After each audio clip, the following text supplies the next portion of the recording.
সোমবার পশ্চিম মেদিনীপুরে আসছেন মুখ্যমন্ত্রী মমতা বন্দ্যোপাধ্যায়। জেলার শালবনী ব্লকের জেএসডব্লিউতে তৈরি হওয়া নতুন পাওয়ার প্ল্যান্টের উদ্বোধন করবেন তিনি। একদিনেই গড়বেতা ১ নম্বর ব্লকের গোয়ালতোড়ে সোলার প্ল্যান্টের উদ্বোধন করবেন মুখ্যমন্ত্রী। মুখ্যমন্ত্রীর সফরকে ঘিরে জেলাজুড়ে শুরু হয়েছে ব্যাপক প্রস্তুতি। প্রশাসনের তরফে জারি করা হয়েছে কড়া নিরাপত্তা। পুলিশ আধিকারিকেরা দিনরাত খাটছেন যাতে অনুষ্ঠান নির্বিঘ্নে সম্পন্ন হয়। পাশাপাশি দলীয় কর্মীরাও মুখ্যমন্ত্রীকে স্বাগত জানাতে পুরো এলাকা সাজিয়ে তুলেছেন দলীয় পতাকা ও পোস্টারে। এই প্রকল্পগুলোকে ঘিরে আশার আলো দেখছেন এলাকার বাসিন্দারা।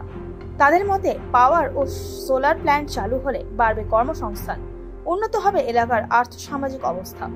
অনেকে জানিয়েছেন এমন প্রকল্প চালু হলে ভবিষ্যতে আরো শিল্প গড়ে উঠবে, যা আরো বেশি মানুষের জীবিকা নিশ্চিত করবে।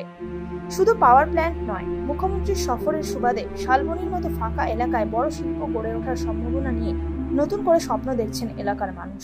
আরো খবরের আপডেট পেতে সাবস্ক্রাইব করুন আমাদের ইউটিউব চ্যানেলটি আর বেল আইকনে ক্লিক করুন নোটিফিকেশনস পেতে।